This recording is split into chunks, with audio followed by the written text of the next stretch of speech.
দেশরত্ন শেখ হাসিনার প্রতি কৃতজ্ঞতা প্রকাশ করতেছি এবং আমার বিশেষ করে সিলেটবাসী বিশ্বনাথ উসমানীনগরের মানুষের প্রতি কৃতজ্ঞতা। কেমন লাগছে এটা হলো অত্যন্ত আনন্দের ব্যাপার। সিলেটবাসীর জন্য কাজ করার সুযোগ দিয়েছেন নেত্রী, প্রবাসীদের জন্য কাজ করে দিয়েছেন, সারা বাংলাদেশের মানুষের জন্য কাজ করার সুযোগ করে দিয়েছেন। এমপি থাকলে তো শুধু বিশ্বনাথ, বালাগঞ্জ এবং সিলেটের, এবং এখন মন্ত্রীর দায়িত্ব দিয়েছেন সারা বাংলাদেশের মানুষের জন্য কাজ করা এবং দেশের মানুষের প্রত্যাশা পূরণের লক্ষ্যে মাননীয় প্রধানমন্ত্রীর একজন সহায়ক শক্তি হিসাবে কাজ করার যে সুযোগ করে দিয়েছেন, তা আমি আপ্রাণ চেষ্টা করে যাব। সততা নিষ্ঠার সাথে কাজ করব, দক্ষতার সাথে কাজ করার চেষ্টা করব এবং ইনশাল্লাহ জননেত্রী শেখ হাসিনা যে আশা করে দিয়েছেন সেই আশা পূর্ণ করতে আমি সক্ষম হব। কারণ আমি চাই একে উন্নয়নের দিকে এগিয়ে না যাব। এই দেশ একটি উন্নয়নশীল দেশে রূপান্তরিত হয়েছে।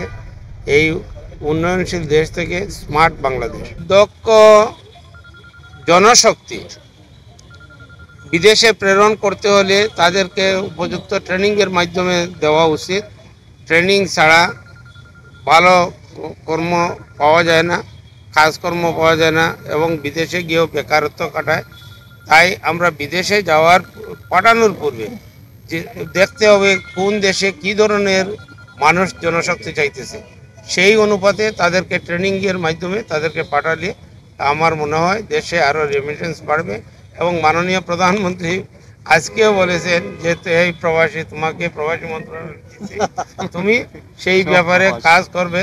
আমার বিশ্বাস তুমি দক্ষতার সাথে কাজ করবে এবং বেশি করে রেমিটেন্স আনবে।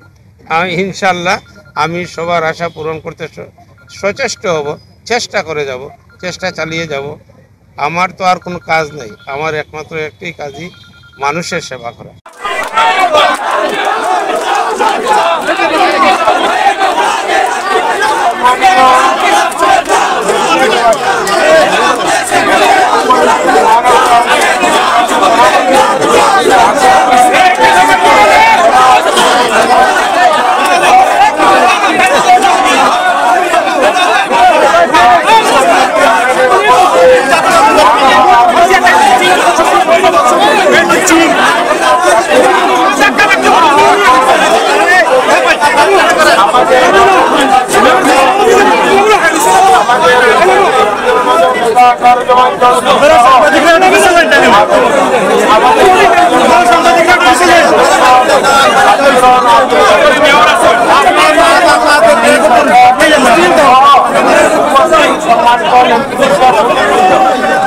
আমরা